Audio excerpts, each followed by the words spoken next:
Hi, my name is Mitchell T. Palmer, and this is day 7 of my review of the book 30days.com by Russell Brunson. This is day 7 of chapter 3 by Garrett J. White. We're going to discuss today pain.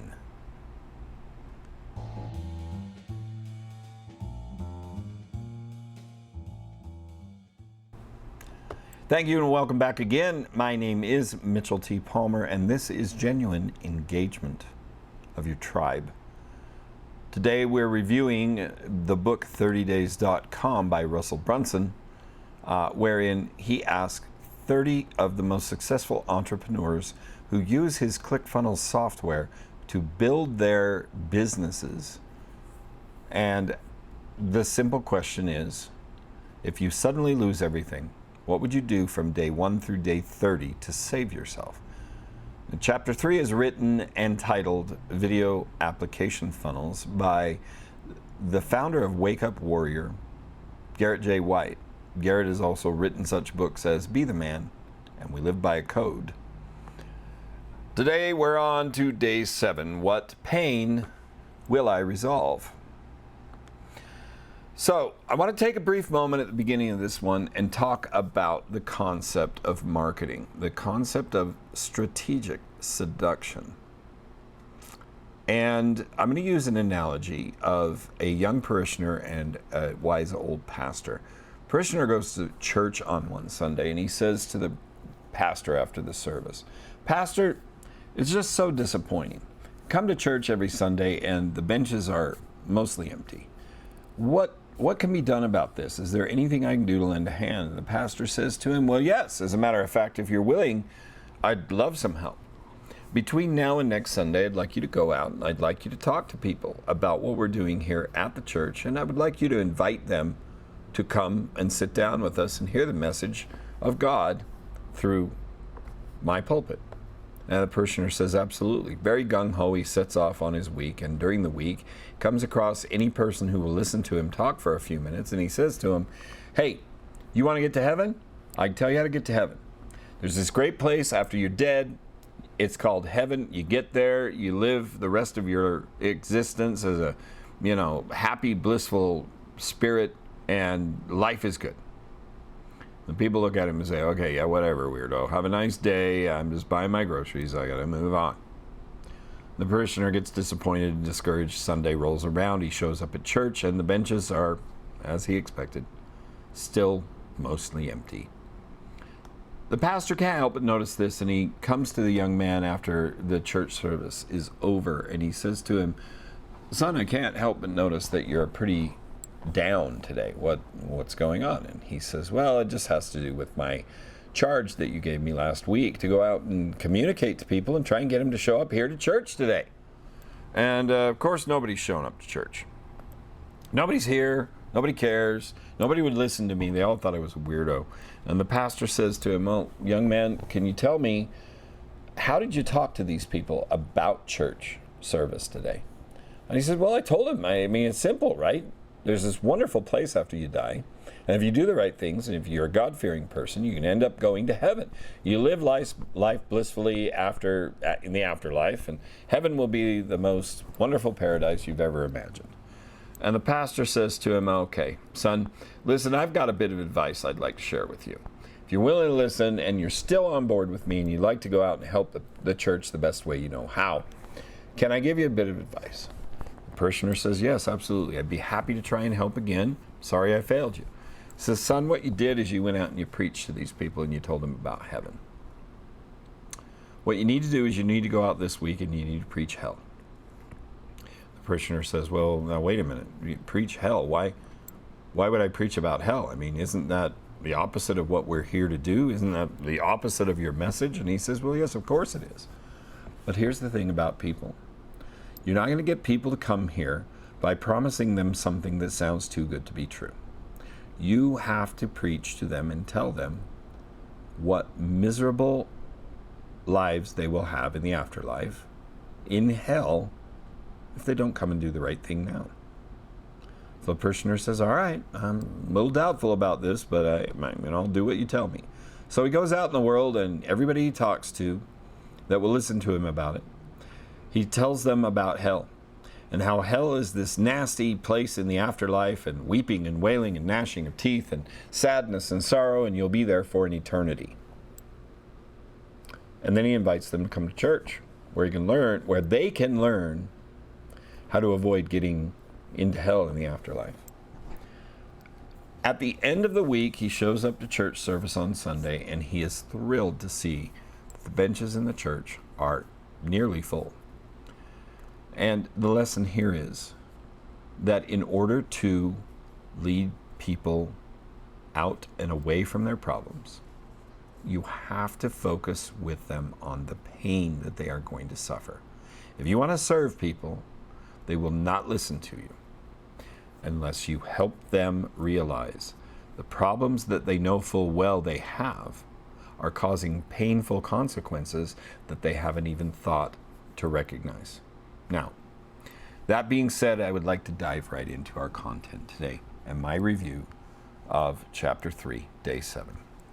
So, what pain will I resolve? Now, hopefully, after hearing my little anecdote about the pastor and the parishioner, you understand why it's important to focus on resolving pain.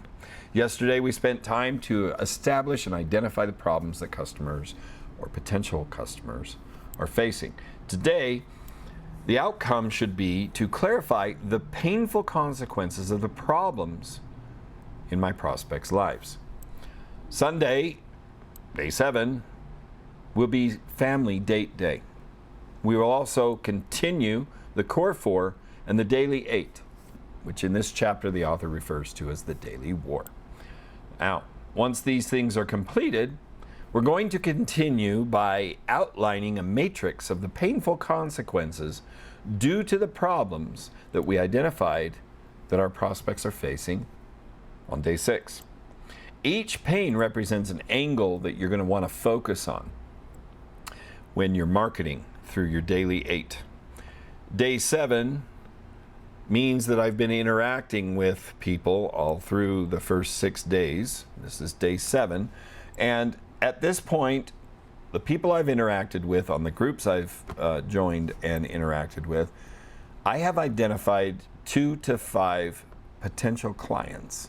And I've begun the process of this strategic seduction in helping them see the problems that they're facing more clearly, but also in sharing with them the painful consequences that they may not even recognize are linked to the problems that they have.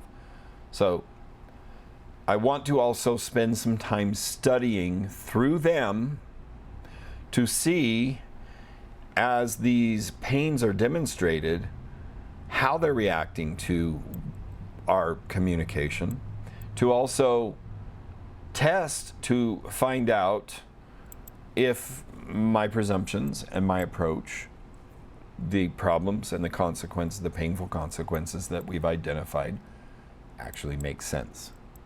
Have I done my homework properly? This is a bit of a review. What worked and what didn't work. Now, this is where the author talks about what he calls magic sauce time. Now, you walk through the problems, linking to the painful consequences, and then you want to link those to the Core 4. That's body, being, balance, and business. And simply stated, that means what we want to do is be able to ask the following question. For every problem that we have identified for these prospects, we want to be able to ask, when I experience this problem, fill in the blank. The consequence, which is unintended, is what on my body? When I experience this problem, what is the consequence on my being? When I experience this problem, what's the consequence on my balance? Which is, again, to remind you, balance is marriage and children. Now, what is the painful, finally, when I experience blank problem, what is the unintended consequence on my business? Now, business, again, is money and lifestyle. Simple. Finally, by the end of the day, what we want to have done is we want to have built a pain web Now, what we've just done in asking the questions about how these painful consequences, triggered by the problems that we've already identified, are affecting us across body, being, balance, and business. And especially how they're affecting, I apologize, correction, how those things are affecting our prospects across body, being, balance, and business. The pain web now is built, okay? And what we want to do is start expressing that pain web through the daily war in the marketplace and the groups and on Facebook pages where I share my content. Every time I share content, I want to reference this pain web. Every time, without fail. Okay? Last task, we want to put these painful consequences to sticky notes. And we're going to pin them on the wall next to the problems that we identified for our potential prospects yesterday, so you can see them in plain view. Finally, at the end of the day, as at the end of every day through this 30-day sprint, we're going to perform another general's tent assessment, which means that day 1 through day 7 now in the books. What have I done? What did I do today that worked? What have I done all through this process that has worked? What is working? What is not working? And what will I do tomorrow to change it? So, tomorrow we're going to talk about in chapter 3, day 8, we're going to talk about the unique prospect that we are trying to serve. This has been day 7. What pain will I resolve? I appreciate you spending time with me again today as I continue to review chapter 3 from Russell Brunson's book, 30days.com. You suddenly lose everything. What would you do from day 1 to day 30 to save yourself? Chapter 3, written by Garrett J. White, founder of Wake Up Warrior, author of Be the Man, and We Live by a Code. See you tomorrow. My name is Mitchell T. Palmer. You know my name, damn it. Be good, or don't get caught.